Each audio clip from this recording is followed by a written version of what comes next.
اللهم صل على محمد وآل محمد وعجل طيب الله يحفظكم إن شاء الله.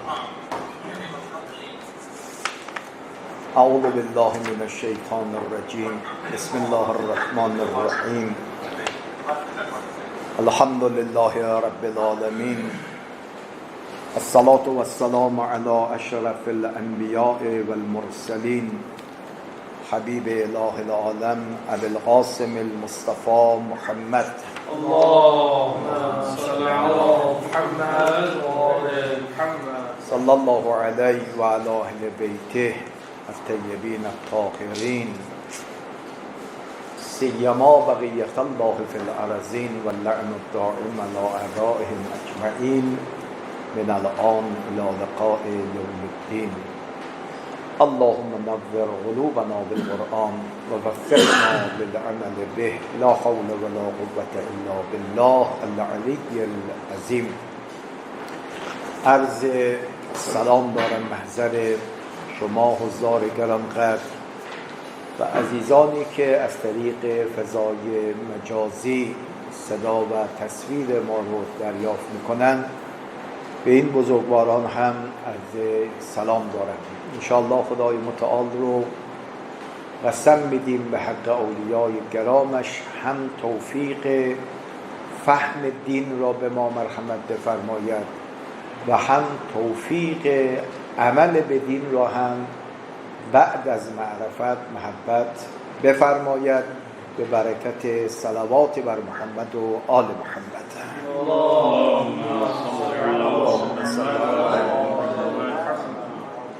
بحث و گفتگومون اگر خاطر دوستان باشه پیرامون ادله حضرات اخباری ها بود، مبنی بر این که ما برای استنباط حکم شرعی نیاز به دانش رجال نداریم.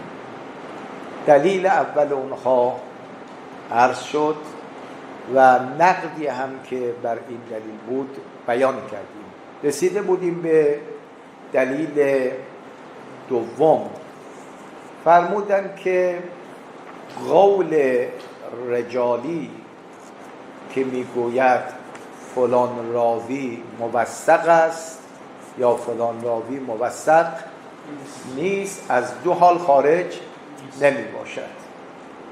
فرمودن حرف اونها یا نظر اجتهادیشون هست. خب اجتهاد شخصی یک رجالی برای مجتهد دیگر حجت نمی باشد، چون نهایت حرف رجالی افاده ظن می کند و اصل در ظنون هم عدم حجیت است و ما هیچ دلیل خاصی نداریم که ظن حاصل از قول اخباری هم حجت باشه. یا فرمایش رجالی در رابطه با احوال یک راوی از باب شهادت است و این شهادتشون حدسیه و شهادتی که از روی حدس باشه حجت نمی باشد. پس بنابراین چه از باب اجتهاد باشه چه از باب شهادت باشه قول رجالی برای مجتهد حجت نمی باشه. بر همین اساس ما میگیم برای استنباط حکم شرعی نیازی به علم رجال نداره.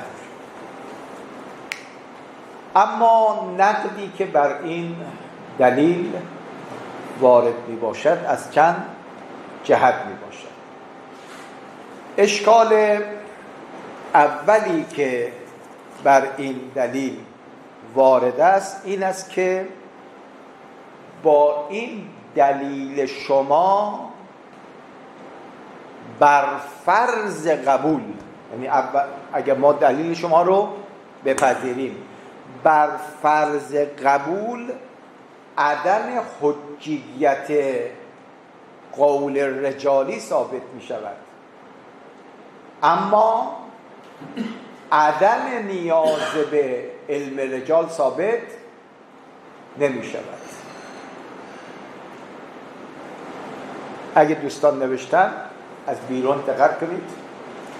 این دلیل دوم شما نهایت اگر بپذیریم دلیلی باشد که اشکال برش وارد نباشد، ماحصل این دلیل چیه؟ میگه آقا قول رجالی برای مجتهد دیگر حجت نیست. اما دعوا سر جا خودش هست که آیا اجتهاد نیاز به علم رجال دارد یا ندارد. بله، آیا می شود ما به هر روایتی اعتماد بکنیم در حالی که سند اون روایت برای ما اعتبار و عدم اعتبارش ثابت نداشته باشد؟ نه. دقت کردید؟ پس ما زمانی می توانیم به روایت اعتماد بکنیم و بر اساس اون روایت استنباط حکم شرعی بکنیم که صدور روایت از معصوم برای ما محرز شده باشه. پس بنابراین حرف حضرات اصولی درسته که از جمله علوم معده برای اجتهاد و استنباط علم رجاله، یعنی تکلیف سند روایت از نظر اعتبار و عدم اعتبار باید محرز شود. حالا ما میگیم از کانال علم رجال، شما میگه نه، از کانال علم رجال اعتبار سند روایت برای ما محرز نمیشه. ما بگیم خب از کانال علم رجال ثابت نمیشه، شما یه اخباری بفهمید از چه راهی. گرفتی مطلب چی میخوام از بکنم؟ پس بنابراین کبرای قضیه ما همچنان سر جای خودش هست که آیا اجتهاد نیاز به علم رجال دارد یا ندارد. ما ادعا میکنیم دارد، چون بدون احراز اعتبار سند روایت نمیشود بر محتوای اون روایت فتوا داد. به قول مطلبا میگه ثبت الاصل من گشها، یعنی اول اعتبار روایت رو اثبات بکن، بعد طبق محتوای روایت فتوا بده. میگه این دلیل شما نهایت میگه آقا قول رجالی حجت نیست. ما میگیم سلمنا، قول رجالی حجت نیست. آیا ما نیاز داریم به یک علمی که اعتبار روایت را ثابت بکند یا نداریم؟ بفرمایید. داریم. حالا ما اسمشو میذاریم که اون دانشی که ما رو کمک میکنه علم رجاله. شما میفرمایید نه، علم رجال به درد نمیخوره. شما یه اخباری بفرمایید از چه راهی وارد بشید. آیا راه دیگری دارید برای احراز اعتبار سند روایت یا راه دیگری نداره؟ پس شما صورت مسئله رو پاک کردید که قول رجالی حجت نیست. اما آیا اصل نیاز اجتهاد به علم رجال سر جای خودش هست یا نیست؟ ما میگیم نه، همچنان اون نیاز سر جای خودش هست. این اولا. انشاءالله که جواب اول روشن شد. ثانیاً پاسخ دوم به این دلیل دوم. ثانیاً ما میگوییم قول رجالی از باب اجتهاد است و قولش برای شخص مجتهد حجت می باشد.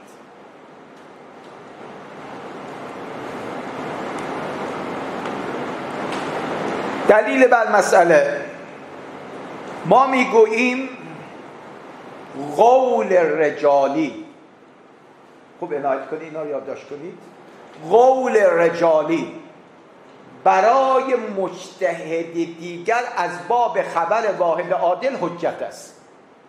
از باب خبر واحد عادل حجت است.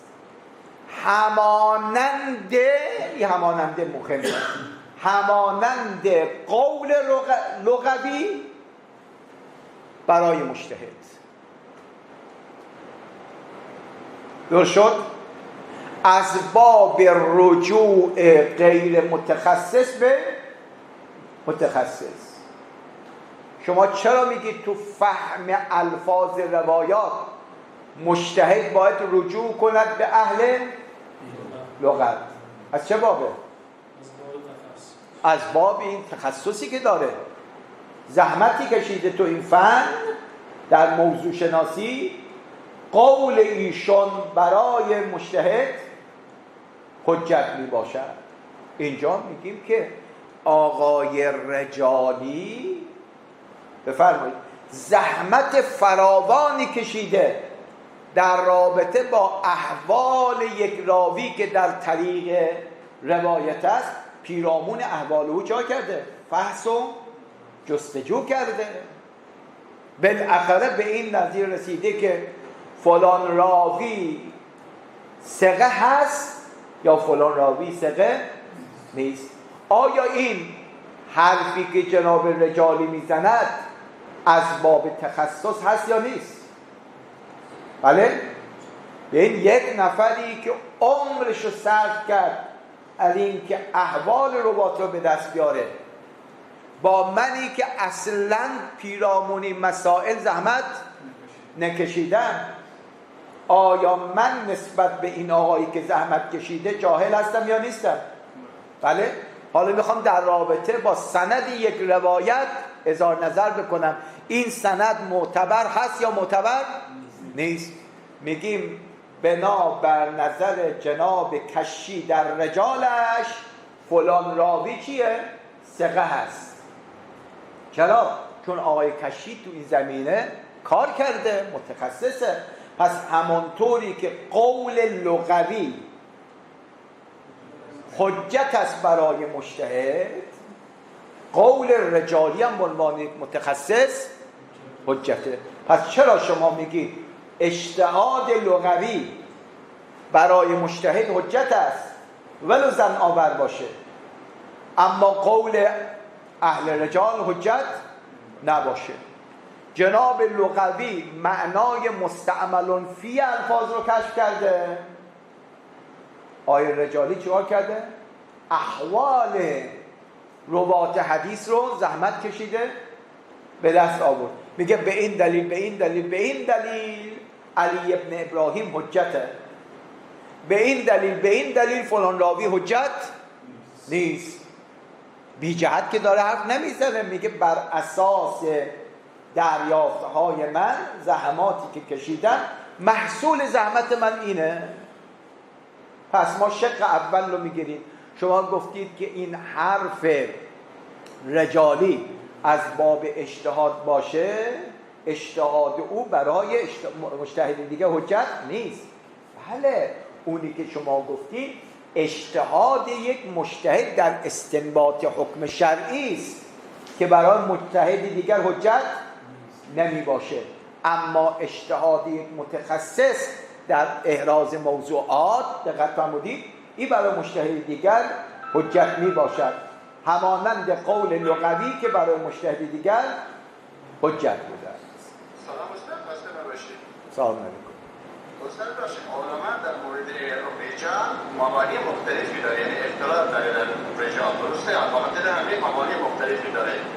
اگر این حرف رو بزنیم که از باب رجال باشه، دیگه علما در همه، یعنی در مبانی رجال دیگه اختلاف نداشته باشیم دیگه، در حالی که اختلاف داریم. ما در باب لغت که همه قبول دارن. خیلی خوب، آیا حرف رجالی از اهل لغت کمتره؟ در مورد لغت هم بحث کردیم که در مستعمل فی باشه، حجت در حجت. الان عرض میکنم همانطور ما میگیم اهل لغت کارشون که اینا که وضع معنا نمیکنن، میرن مستعمل فی رو احراز میکنن. بعد شما میگید نظر اهل لغت برای دیگران حجته. ما هم اینجا میکنیم که جناب رجالی هم رفته احوال روات رو به دست آورده. خب ما میگیم حرف ایشون هم به عنوان یک متخصص حجته. به این اختلاف میگم این آقایی رو اومدن گفتن اجتهاد ما از کردیم که میگیم اجتهاد یک مجتهد برای دیگری حجت نیست، اجتهاد استنباط حکم شرعی میباشد. اما اجتهاد در امور موضوعات و احراز موضوع چرا نباید در حق مجتهد دیگر حجت بوده باشه؟ اما ثالثا جواب سوم میگیم این است که پس جواب دومی که ما میگیم آقا رجالی به عنوان خبره هست، قول خبره برای کسی که خبره نیست که حجت میباشد. این خلاصه جواب دوم. اما جواب سوم، یعنی ما از جواب اول و دوم صرف نظر میکنیم. جواب سوم این است که قول رجالی از باب شهادت است، نه از باب خبره ها، از باب شهادت است. قبولم میکنیم شهادت عن حسن حجت میباشد، نه شهادت عن حدسن. یعنی تا آنجا با شمای اخباری مماشات میکنیم، قبول میکنیم. شما مدعی هستید که شهادت رجالی حدسی است صغرا، شهادت حدسی در این امور حجت نیست، پس قول رجالی هم حجت نیست. ما میگیم هذا اول الکلام. نه، ما مدعی هستیم که شهادت رجالی بر ثقه یا عدم ثقه بودن راوی ان حسن می باشد. آیا فیض حالا صغرا کبرا جاوید. شهادت رجالی ان حسن است، شهادت ان حسن حجت است، پس شهادت رجالی هم چیه؟ حجت است بر فقیه دیگر. خب شما میگید یه ادعاست، به چه دلیل؟ مد دلیل علی ذالک. آیا سطح روشن شد؟ جناب اخباری چی گفت به ما؟ که آقا حرف رجالی از باب شهادت ان حسن ارزش داره، اما شهادت رجالی ان حدسن است، پس حجت نیست. شما در جواب چی میگید؟ میگه نه، ما میگیم شهادت رجالی بفرمایید ان حسن میباشد. انقلد از کجا اثبات میکنید شهادت رجالی ان حسن است و ان حسن نمی باشد؟ قلتو، پاسخ این است که در زمان تألیف این کتب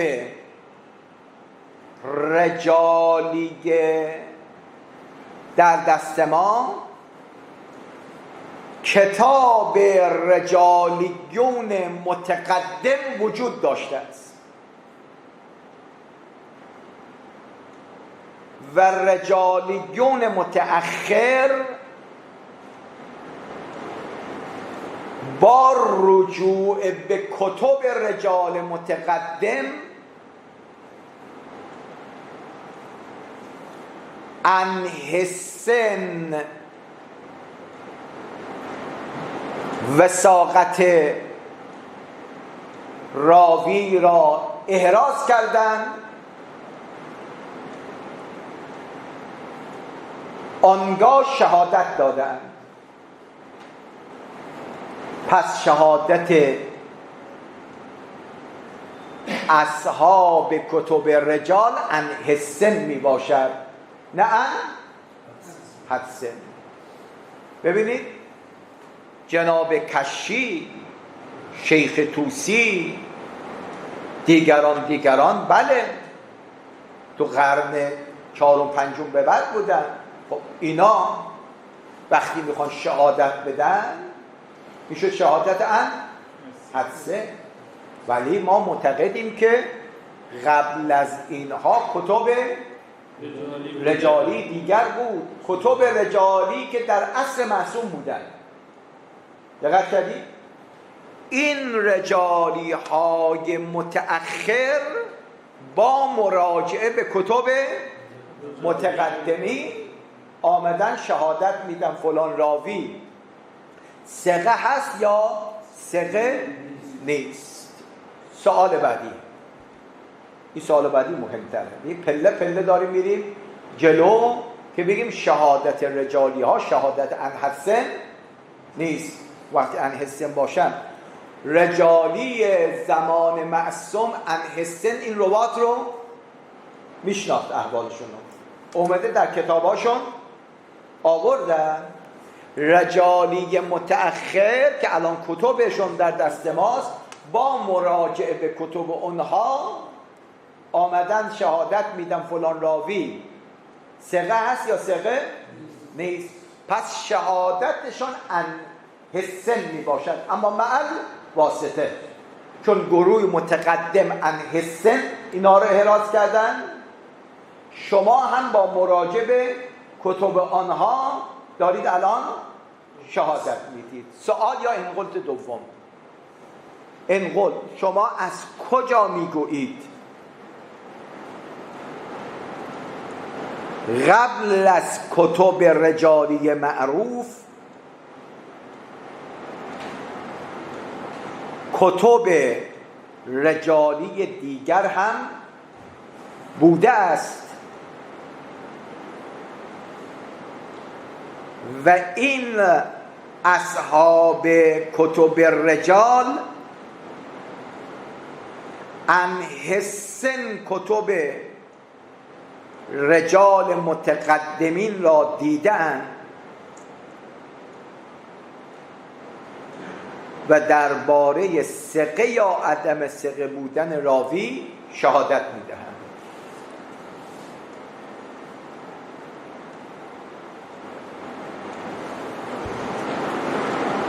خب پله پله داریم میریم جلو. بارها گفتین داستان رو. بچه گریه میکرد، مادره گفت گریه نکن فدای چشم بادومیت بشن. گریهش بیشتر شد، مادر من بادوم میخوام. دقت کردین؟ حالا ما یه حرفی زدیم که شهادت اصحاب کتب رجالی معروف ما شهادتشون حسن است. شما انقل از کجا میگه حسنه؟ میگه چون قبل از کتب معروف کتب رجالی دیگری بود، اینا با رجوع به کتب متقدم چون متقدمین شهادتشون حسن بود، اینا وقتی مراجعه میکنن شهادتشون حسن است. دقت بودی؟ بازی این قلت میگه مگه قبل از این کتب معروفی رجال زمان ائمه معصومین علیهم السلام کتب رجالی بوده است که این کشی و امثال اینها به او مراجعه کنن؟ پاسخ قلت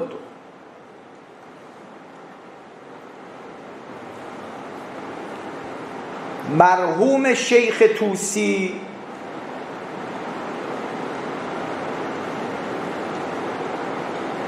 بنا به فرموده مرحوم حاج آقا بزرگ تهرانی در کتاب مصفى المقال یا مصفى المقال حدود 100 و خردی کتاب رجالی متقدم رو ذکر میکنن. علت فرمودید؟ میگه قبل از اینکه این مجامع رجالی فعلی ما داشته باشیم، قبل از اونها بالای 100 کتاب رجالی بوده از متقدمین که مرحوم حاج آقا بزرگ تهرانی نام اون کتابها را هم نام میده. مرحوم آقای خویی در معجم الرجال جلد 1 صفحه 41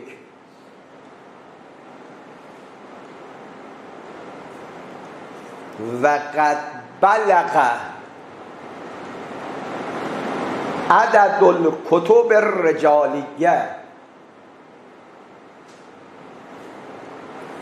من زمان الحسن ابن محبوب. آیا منظور حسن ابن محبوب کیه؟ از اصحاب امام صادق. دقت فرمودید؟ قد بلغ عدد الکتب الرجالیه من زمان الحسن ابن محبوب الی زمان الشیخ. وقتی شیخ به لحظه مطلق میگن این شیخ طوسی. الی زمان الشیخ نیفا و مئت کتابا.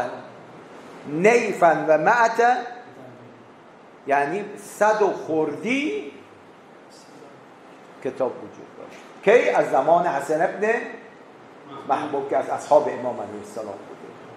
پس این نبود که کتاب رجالی از زمان شیخ طوسی به بعد یا زمان نجاشی باشه. پس قبل از این بزرگواران کتاب بفرمایید. یادداشت کنید. و شاهد علی،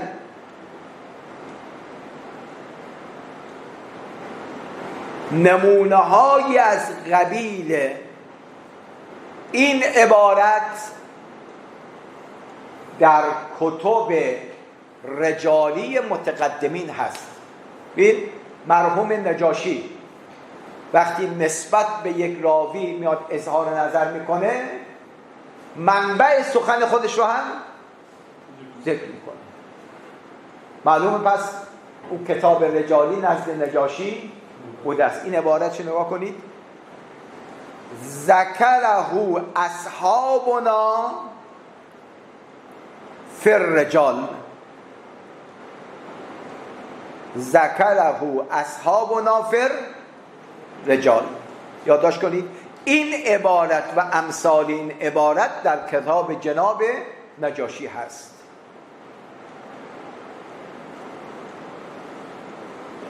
مثلا های فیاض الان عبارت چه استفاده میکنید؟ جناب نجاشی میگه بله این مطلبی که من گفتم قبل از ما در کتب رجالی اصحاب ما هم میشه که بس قبل از نجاشی هم کتب رجال بوده است. به عنوان مثال جناب نجاشی در ترجمه راوی به نام حسین ابن اشکیب حمزه می نویسد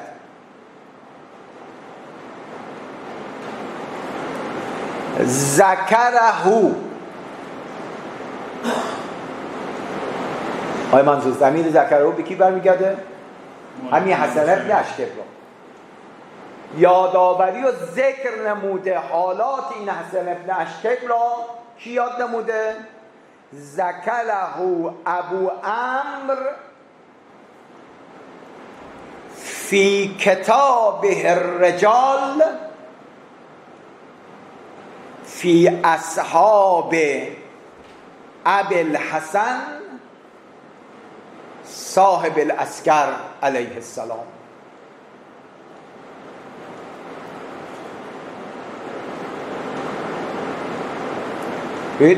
میگه حرف من نیست. قبل از من ابو عمرو یک کتاب رجالی داشته که متقدمه بر من بوده. یا جناب کشی در ترجمه ابان ابن تغلب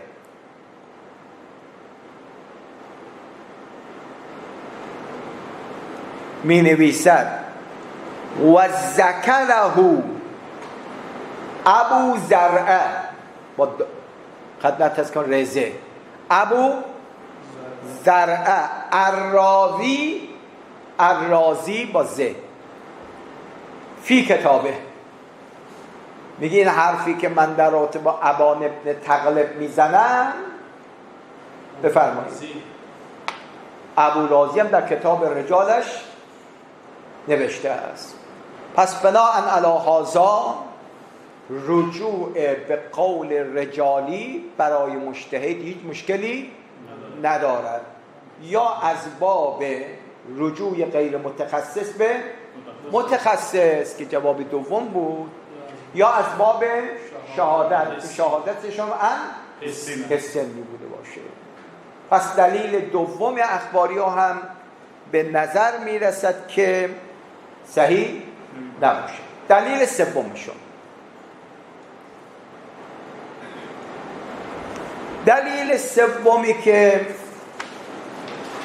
بیان می‌فرمایند حضرات اخباری آن است که کار رجالی تجسس در احوال روات است. این سغرا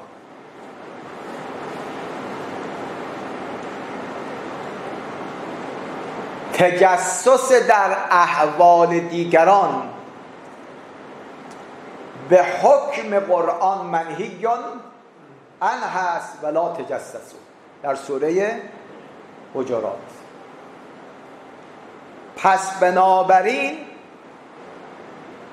تجسس در این امور منهیون ان می باشد.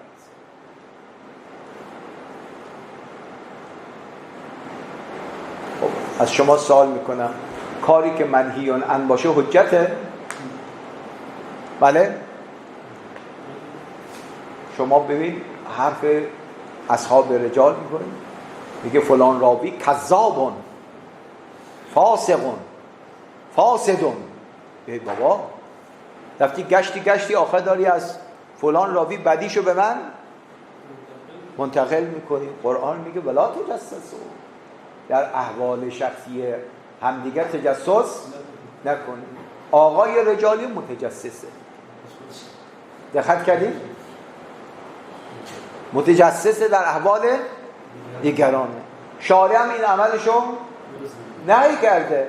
خب عملی که مرضی شارع نیست، چطور شما میخواید کار کسی که مرضی شارع نیست را برای خودت منبع قرار بدی برای استنباط حکم شرعی؟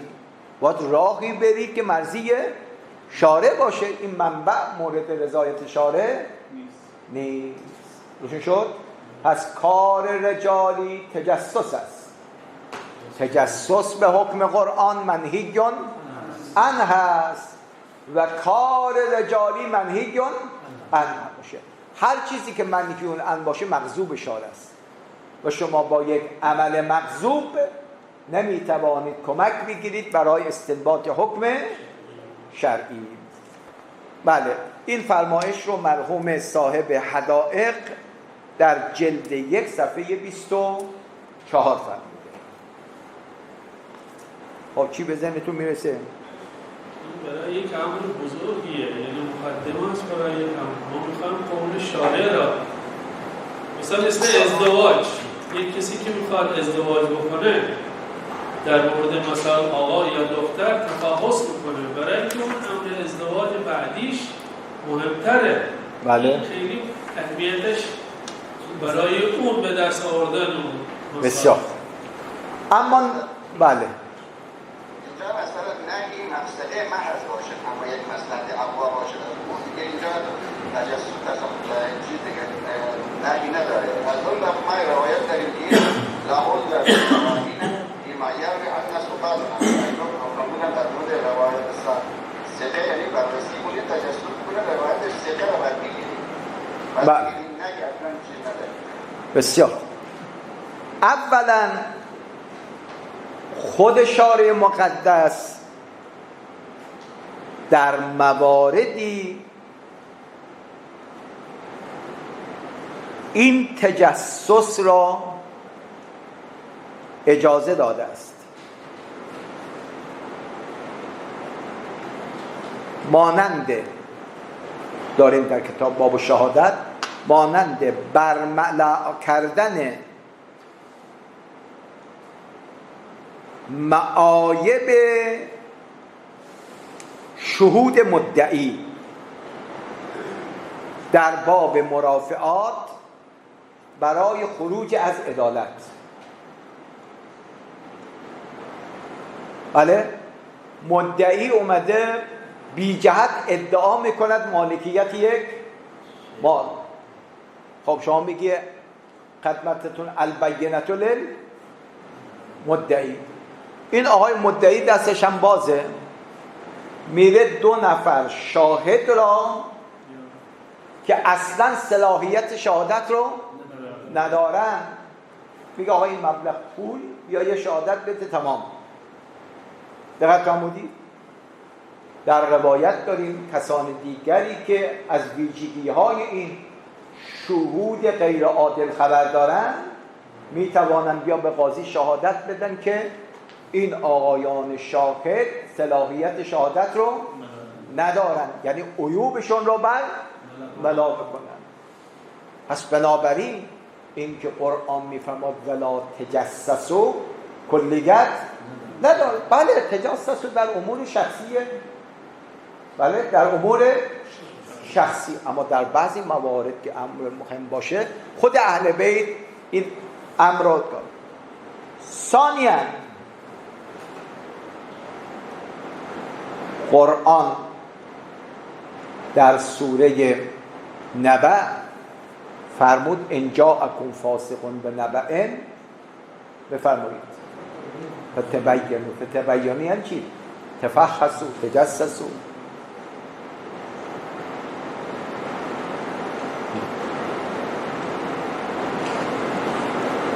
این ثالثاً بالاتر خیلی قشنگه. ثالثاً خود اهل بیت علیهم السلام در باره برخی افراد صریحاً تضعیفاتی را بیان کردند که فلانون کذابون، فلانون جعالون. بله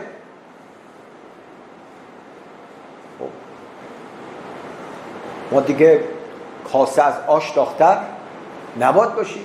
خود اهل بیت گاهی فلانی حرفاشون رو نگیرید چون آدم فاسقیه، جاهل هست، جعل حدیث میکنه، حرفشون معتبر نمی باشد. رابعاً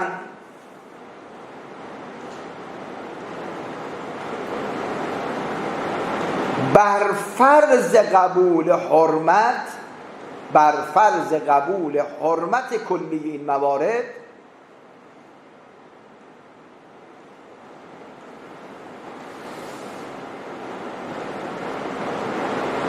در صورتی که احکام الهی توسط این روایات ثابت می شوند، در تزاحم و تعارض دو روایت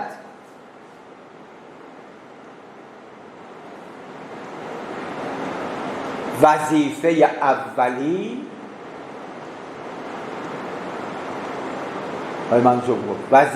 اولی رجوع به سند است که کدام سند معتبر کدام سند غیر معتبر است. در اینجا برای حفظ احکام شرعی باید تفحص از حالات روات سند به عمل آید، چون احکام الهی اهم از چیه؟ بفرمایید. اهم از احوال شخصی افراد می باشد. سلام علیکم استاد. این همه خدشه دار است. بفرمایید. شما همه خدشه یکی رو خدشه کنید. بله استاد. همین دلیل اول که فرمودید مثلا در موردی ما داریم که مثلا تجسس داریم مثلا در روایت اونجا خوب احکامیات قبول نداریم که مثلا اونجا اصلا مصلحت داره. اون دیگه اصلا اینجا تجسس نداره، این مقصده محضی شما که موارد رو مثلا میشمارید اونجا خوب شاید مجای مصلحتی رو بیان کردید. من شما سوال میکنم شیخ خانم گوش بده. آقای اخباری میگوید اصلا ما تو حالات روات نباید. خیلی خوب، ما میخوام بگیم تو این مواردی که در شهر داریم شما چه میگویید؟ اونجا مورد خاصی داریم، ما نباید قیاس کرد. نخواهیم بین قاعده وقتی میخواد قاعده بشه دیگه استثناء بردار نیست. کجا داره رجالی که رجالی کجا چی اخباری کجا میگه این مسئله رو؟ شما دارید میگید اخباری کجا میگه؟ اخباری کلا میگه آقا قول رجالی تجسس جایز نیست، پس قول آقای رجالی هم درست نیست. ما داریم میخوام بگیم که آقای رجالی ما میگیم که تجسس در روایاتی که میخوایم به برکت این روایات احکام شرعی را اثبات بکنیم که همه مکلفین میخوان به این احکام شرعی عمل بکنن، آیا این مهم است یا احوال شخصی افراد؟ ما میگیم که احکام الهی اهمیتش بیشتر از چی؟ احوال شخصیه. یعنی شارع مقدس به ما این اجازه را داده است که در این گونه مسائل بله یعنی روایتی که ما میخوایم به برکت او حکم شرعی رو استنباط بکنیم باید سند این روایت برای من محرز باشه. شما میگید اگر سند رو بررسی کنید شاید یه جا برسید احوال شخصی یک نفر خوب نباشه آشکار بشه. میگیم احوال شخصی بشه تا این که یک جماعت عظیمی میخوان مبتلا به این حکم شرعی بشن. ارائه فرمودید؟ دلیل دوم که فرمودید آیه فرمودید اذا جاءکم فاسقون بنبأ، اینجا کلمه فاسق اومده در حالی که ما در رجال بررسی می‌کنیم که فاسق هست یا نیست. ببین دلیل دوم که فرمودید مثلا فلان کذاب اینها خب اینا مورد و فلان شخص کذابه، اون چی ربطی داره که مثلا ما در مورد رجال بررسی بکنیم؟ میگیم که تا زمانی که ائمه توی این روایت نمیگفتن ما از اون آقا حالاتش برای ما مشخص نبود. چرا اهل بیت کشف کردن؟ چی ملازمه‌ای داره استاد که فلان شخص کذاب باشه که ما در رجال برای چی تحقیق؟ من میخوام بگم که شما رجالی اخباری میگی آقا کار رجالی کشف احوال شخصی دیگه، کشف احوال شخصی درست نیست، پس کار رجالی درست نیست. ملاک این کشف احوال شخصیه. میگه اهل بیت گاهی اوقات افراد اینجوری معرفی میکردن، یعنی حالات شخصیشون رو برای عموم بیان میکردن. چرا باید احوال؟ میگیم حتما یک مصلحت اهمی وجود داشت که امام علیه السلام حالات شخصی رو اینجا هم میگیم مصلحت اهم وجود داره که استنباط حکم شرعی باشد. این میطلبد که احوال شخصی هم بیان بشه. این اولی که الان استاد که مصلحت احوال داشته باشیم که اخباری رو قبول نداره. مصلحت به نظر شما استنباط حکم شرعی مصلحت اقوا نیست؟ بله اوکی استنباط بر اساس بله خب اصلا ریاضیات و رجال نداریم. اونها که احکام رو قبول دارن که ما استنباط این استنباط احکام میخوام بکنی شما یه اخباری، حالا فرض کنید شما اخباری باشید، استنباط حکم شرعی میخواد بکنی، از روی چی میخواد انجام بدی؟ روایت. پس اول ثابت کن اجازه بده، اول ثابت بکن روایت بودن رو، بعد استنباط حکم شرعی بکن.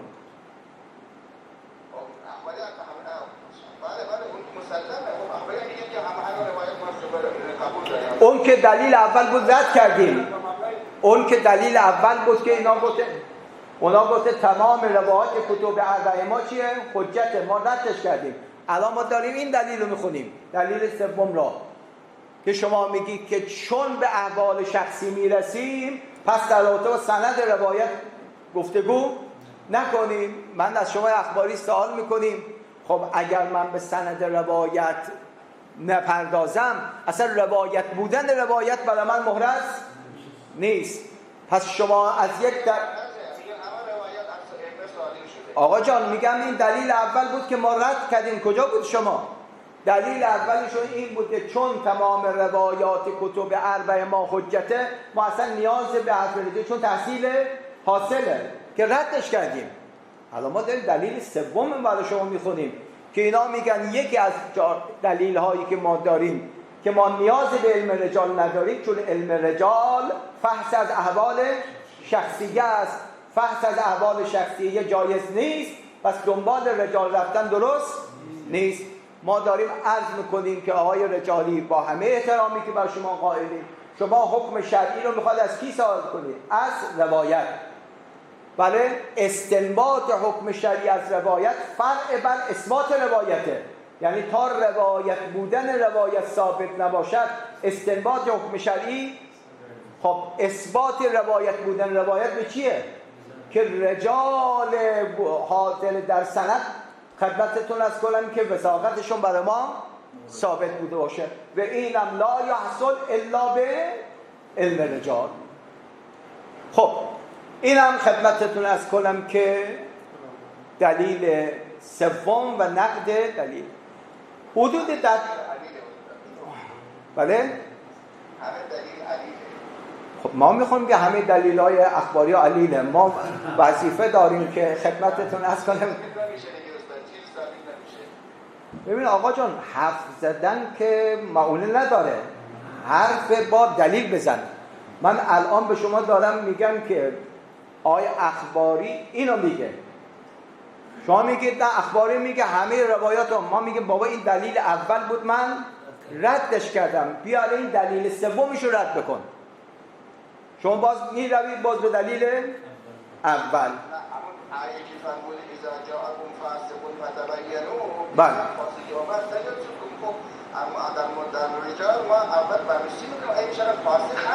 عرض میکنم میگه اجازه بفرمایید. چرا فاسق اگر خبر آورد تبیین بکن؟ چون فسقش بله مانع میشه که آیا خبرش درست یا درست نیست. اما گاهی اوقات میگیم نه رفتیم تحقیق کردیم با این که فاسقه اما این خبرش درست میباشه. پس بناهن علا شما چرا از آقا جان این رو تأمل بکن حرف بزن. شما چرا به خبر فاسق اعتماد ندارید؟ لفسقه دیگه. پس اول باید حالات راوی مشخص بشه بله که مورد وثوق هست یا مورد وثوق نیست تا خبرش اعتبار پیدا بکند یا اعتبار پیدا نکند. خب کفایت مذاکره انشاءالله بعداً. یکی فاسق باشه نباشد ملاک همون عنوان مشیره، یعنی ثقه مهم اینه که ما اطمینان حاصل کنیم. بله هم میخوام بگم گاهی اوقات طرف فاسق هست اما در یک جا برای ما احراز شده که صدق خبری داره. دقت فرمودید؟ پس بنابراین ما باید در رابطه با حالات راوی به خبرش بحث بکنیم. این 3 دلیل آوردیم. البته اینها همونطور که جلسه قد اول از کردیم مباحث رجال چندین دلیل دارن. به نظر ما همین 3 دلیل کفایت میکنه که با خدمت انظار حضرات اخباری ما آشنا بشیم.